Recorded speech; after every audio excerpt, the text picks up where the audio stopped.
Dedicated to the god Apollo, the Oracle of Delphi was one of the most renowned shrines of the ancient Greek world. Situated about 2,000 feet above sea level on the slopes of Mount Parnassus, Delphi was once believed by the ancient Greeks to be the center of the world. Delphi's origins may date back to the 3rd millennium BC, when the site likely hosted a shrine dedicated to a pre-Greek deity, possibly a mother goddess worshipped by the local population. The beginning of its association with Apollo is uncertain, but most scholars believe it began in the 8th century BC. By the 600s BC, an important temple dedicated to Apollo had already been established there. According to Greek tradition, the shrine was originally called Pytho. Greek mythology recounts that Apollo seized control of Pytho by slaying its guardian, the serpent, Python. At the heart of Delphi's fame was the Pythia, a priestess who, while in a trance, delivered Apollo's prophecies to visitors. The oracles were conveyed to attending priests as brief, poetic verses, which made them easier to remember. At its peak in the 500s BC, the oracle at Delphi was so busy that it had up to 3 Pythias serving at once. People came with all sorts of questions, ranging from personal concerns to matters of state. The main temple dedicated to Apollo stood on a terraced platform at the center of a walled, rectangular enclosure along the hillside. Surrounding it were secondary structures, including colonnades, meeting halls, a theater for the musical and dramatic contests of the Pythian Games, and around a dozen treasuries, which were small but elegant stone buildings constructed by various Greek city-states to house statues, relics, and other valuable offerings to the god. Today, the Doric-style treasury of the Athenians is the only one still standing. It was partially restored by modern archaeologists to reflect its original form from 490 BC, when it was built to commemorate Athens' victory over the Persians at Marathon. Another notable treasury, erected around 525 BC by the island of Sifnos and funded by its lucrative gold mines, was intended to surpass all others in size and beauty. Fragments of its marble frieze, now housed in the Delphi Museum, depict the mythical battle between gods and giants, and rank among the finest examples of early Greek architectural sculpture. The true workings behind the oracle's prophecies remain a mystery, though it seems to be apparent that some sort of deception may have played a role.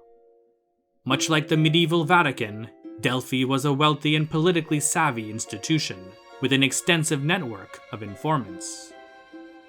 Many of the supplicants were wealthy and influential, making their affairs and intentions relatively easy for the priesthood to learn about as they undertook the long, public pilgrimage to Delphi. The oracle's answers were rarely straightforward. Some of the most famous pronouncements, as reported by the historian Herodotus, were masterfully ambiguous. For example, when King Croesus of Lydia asked around 546 BC whether he should invade the newly established Achaemenid Persian Empire, the oracle replied that doing so would destroy a great empire. Croesus followed its advice and attacked, causing an empire to fall, his own. During the mid-8th century BC, as waves of Greek colonists spread across the Mediterranean and Black Seas, the god Apollo, venerated as the patron of colonization, became central to these ventures. Seizing the moment, the priests at Delphi elevated their oracle as the ultimate spiritual guide for founding new cities. Delphi's influence soared even higher in 582 BC when the Pythian Games were restructured into a major pan-Hellenic event. The festival drew crowds from across the Greek world and firmly established Delphi's reputation as a cultural and religious epicenter. Control of the sanctuary and its surroundings shifted several times throughout Delphi's history. In the early 6th century BC, It was held by Phocaean settlers from nearby Kira, who were reportedly committing sacrilegious acts against pilgrims. During what became known as the First Sacred War between 595 to 585 BC, the Athenians seized the site. After its temple was destroyed by fire in 548 BC, the exiled Athenian Alcmaeonid family took control and built a new Doric-style temple around 510 BC. During the Second Sacred War, around 448 BC, the Phocaeans regained control of Delphi and the Pythian Games. In 373 BC, the Alcmaeonid temple was destroyed, most likely by an earthquake. Construction on yet a third temple was started in 369 BC, this time with limestone pillars, the ruins of which still stand today. The wealth stored in Delphi's treasuries made it a target not only for robbers, but also invading armies. In 480 BC, during the Persian king Xerxes' invasion of Greece, some Persian forces attempted to plunder the sanctuary. And in 275 BC, the Galatians under Brennus reached the temenus of Athena Pronea with similar intent. According to tradition, both threats were miraculously thwarted by sudden storms and falling boulders that crushed the assailants. However, no such miracle occurred in 83 BC when a Thracian tribe looted the sanctuary and sacked the Temple of Apollo. The sacred fire, said to have burned continuously for centuries, was extinguished for the first time. Despite these setbacks, Delphi remained a significant religious and political center well into the Roman era. Most emperors respected the sanctuary, with many contributing funds to maintaining its upkeep. One notable exception was Emperor Nero, who looted the site and took around 500 bronze statues from the Temple of Apollo. Delphi's decline began in earnest after the 1st century AD, as Christianity spread throughout the Roman Empire and the old gods of Greece and Rome were increasingly neglected. In 390 AD, Emperor Theodosius I, a devout Christian, officially closed the sanctuary as part of his campaign against paganism. Over time, the site fell into ruin and was eventually abandoned. Excavations at Delphi began in earnest in the late 19th century, uncovering its remarkable ruins and ancient artworks, many of which are now housed in the Delphi Museum. Today, Delphi is one of Greece's most popular tourist destinations. If you haven't visited, the rest of this video will give you a better sense of what it's like to experience the site.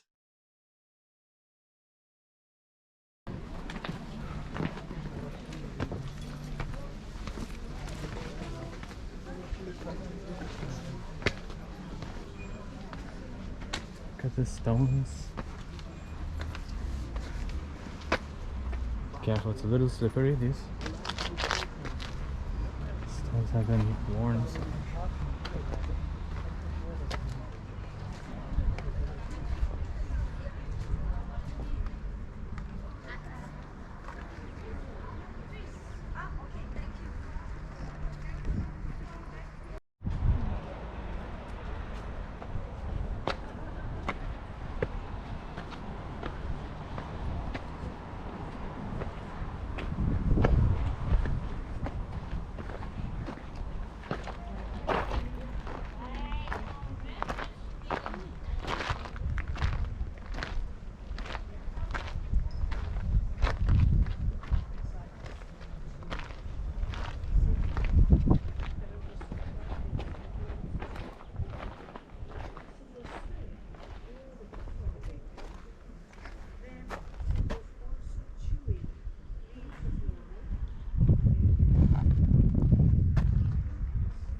Wat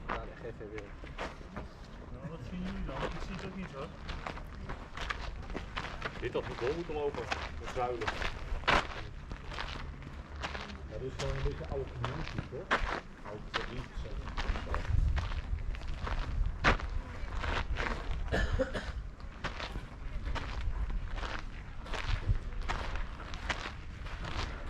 Ik snap het niet, ik natuurlijk ook zoiets verbaasd.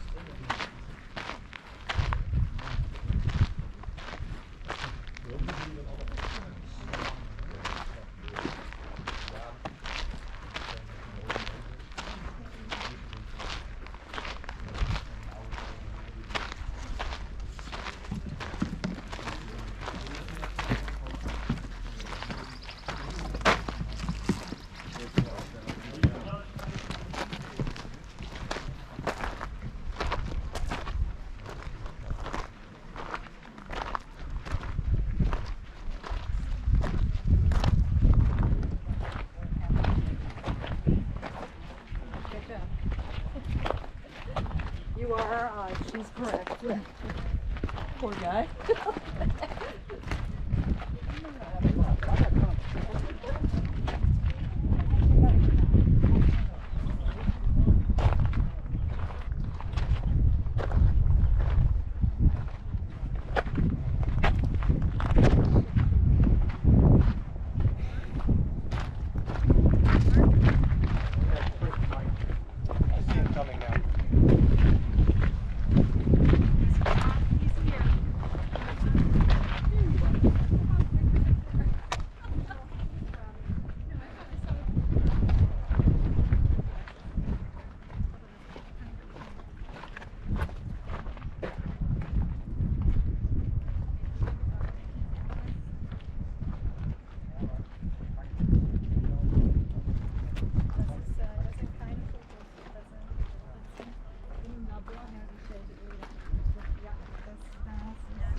Basically, especially the one to the right has the old inscriptions.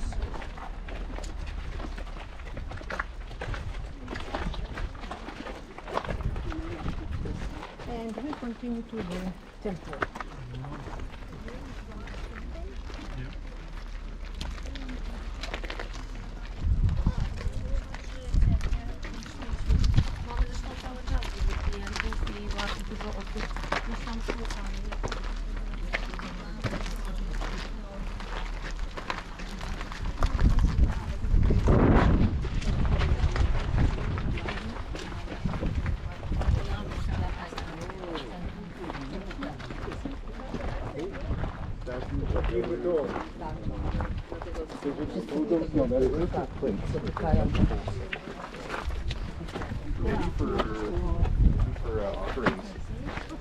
Oh yeah, we put a break in the corner. There's also shade.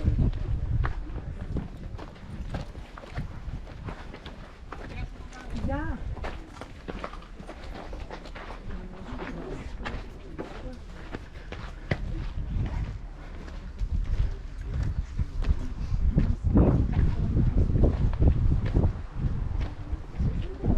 Here you are.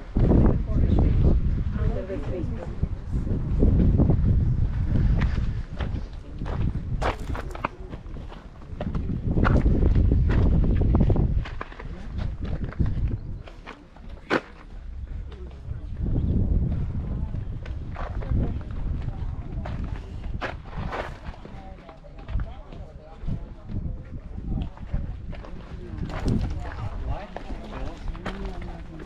First reason is the cut. That's on the paper.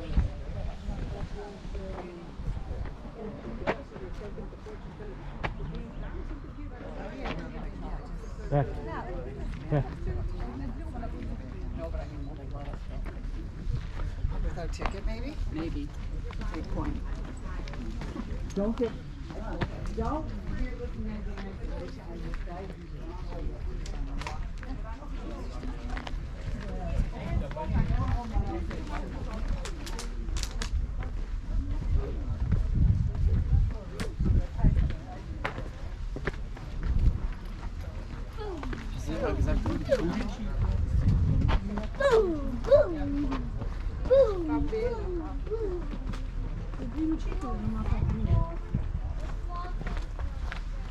Ma dopo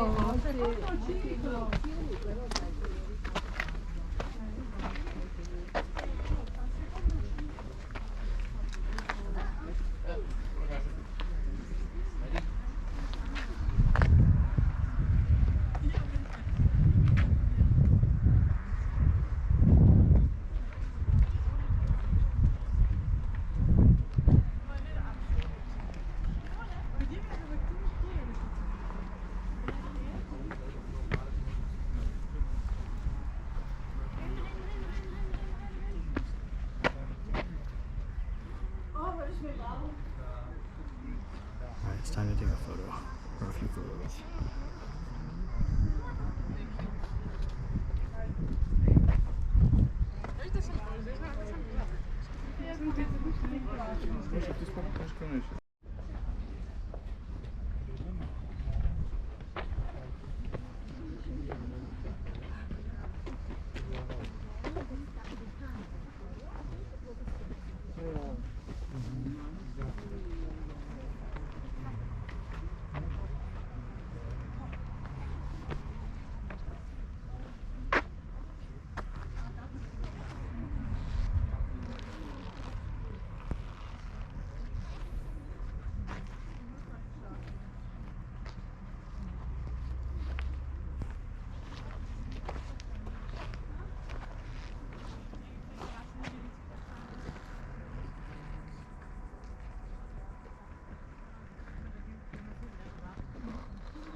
How many people it took to build them.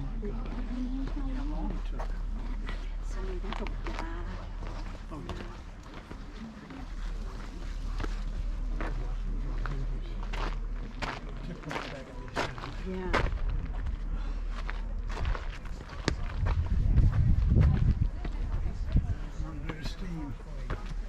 Well, walk in the shade.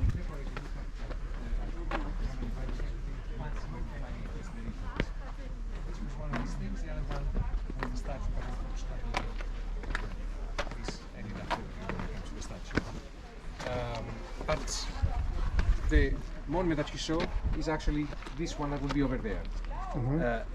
There used to be over this column a cauldron standing on its own 3 feet, and this was a column that was dedicated right after the end of the Persian Wars, right after the end of right after the Battle of Plataea, 479. You see, this cauldron. Remember what Dante wrote in his Inferno. He said, Ma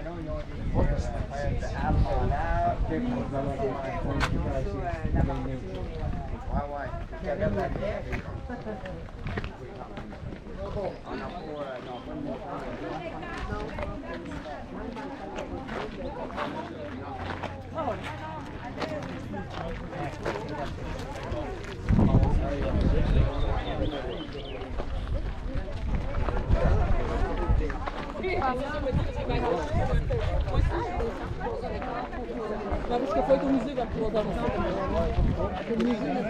Non, non, moi je suis obligée d'aller avec des gens qui Ah bon. E cosa mai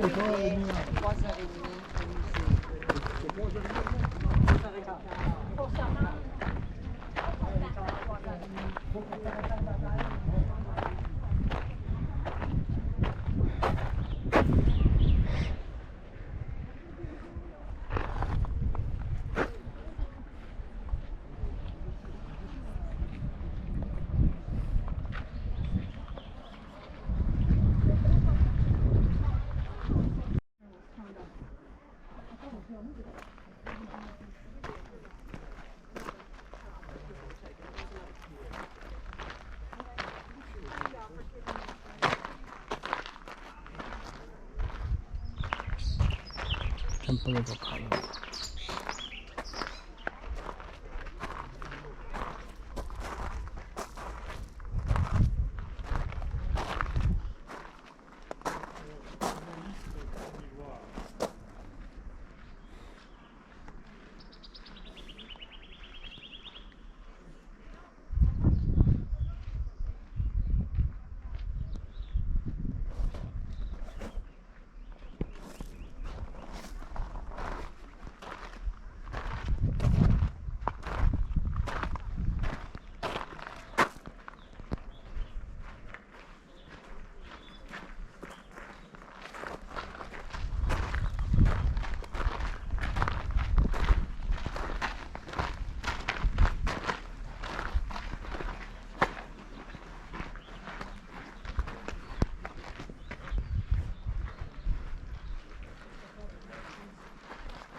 anche lettere là tutto scritto, vedi quello lì, blocco questo qui.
The way we know.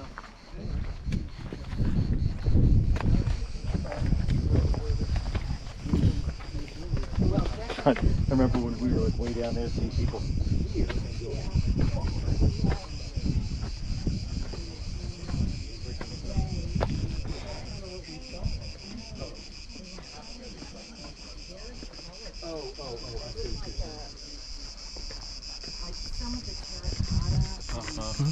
Moldings still had some of the color on them, but they quite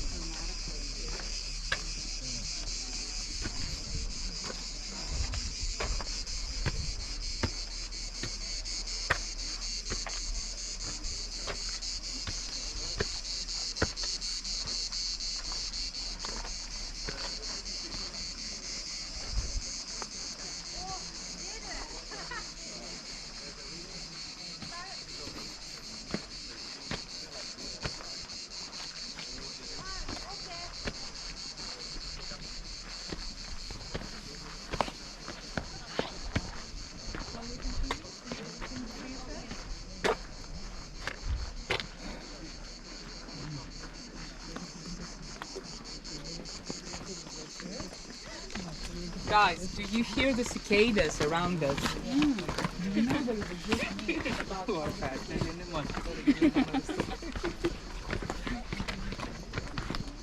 She also said the stadium. There's a.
Michael said the belly button of the earth. I said as we drove in here, I said honestly, as I look at the geology and that aspect of nature.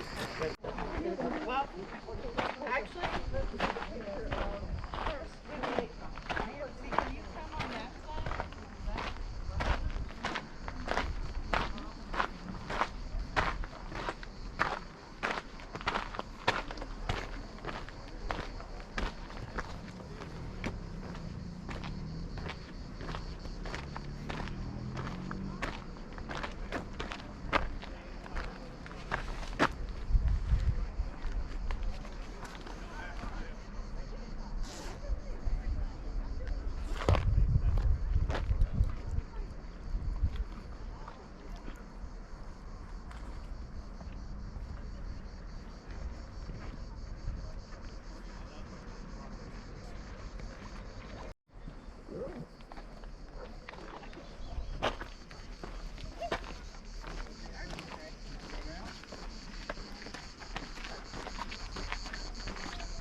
Ja, innen kivegyed már hátulról is, és akkor... Jó.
Si quieres buscar los papeles, busca el de...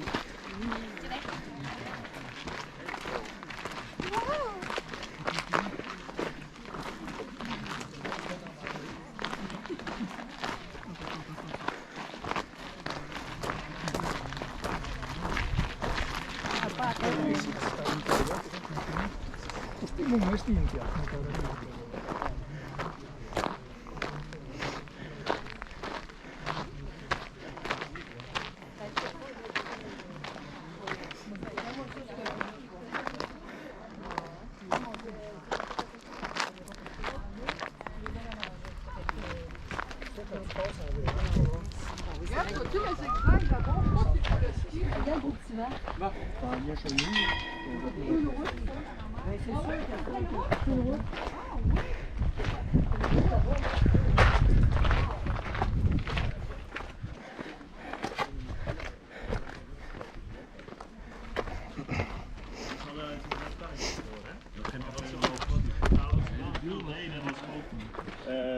Ze deden veel van die houten balkjes en dan rolde je hem als het ware van over omhoog. Dus dan moet je hem steeds wat tillen.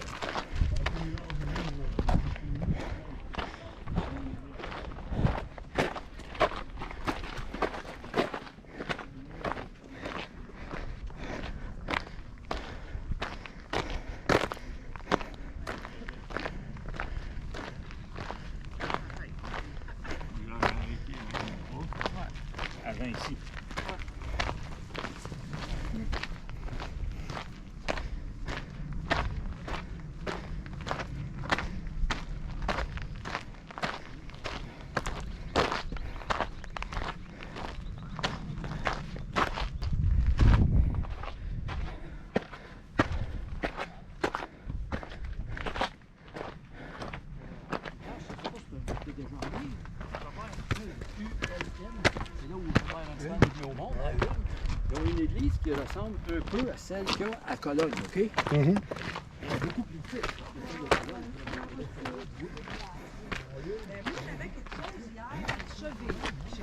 C'est venu tout gros en haut. Ah, je sais pas. Même l'as-tu tourné? Mais non! À parce qu'hier.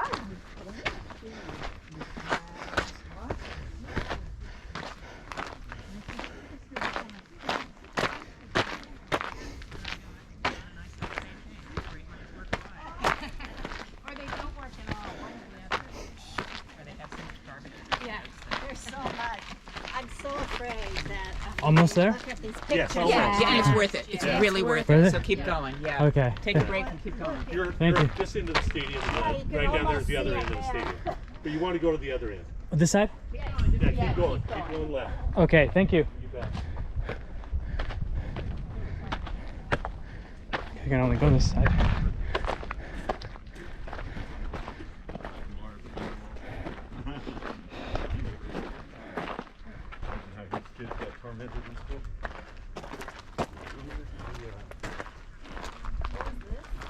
What's the other side of the stadium?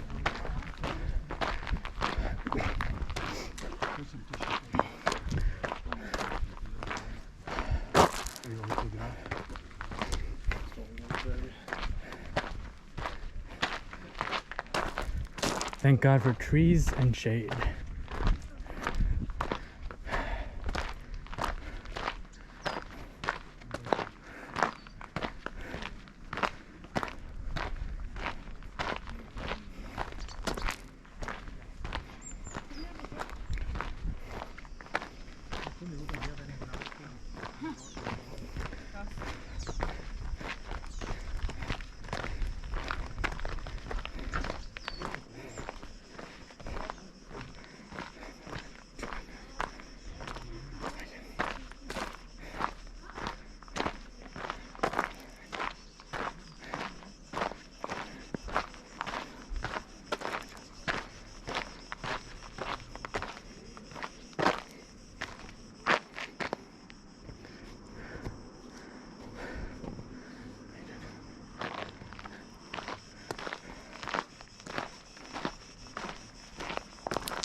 Look at these.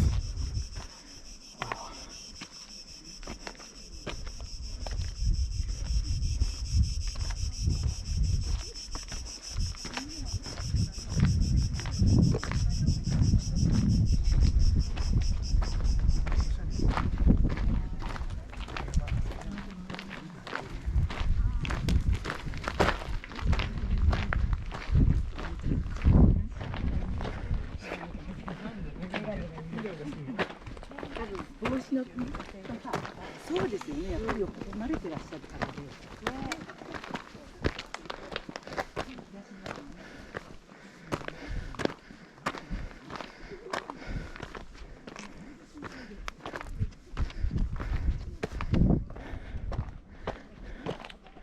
What have we here?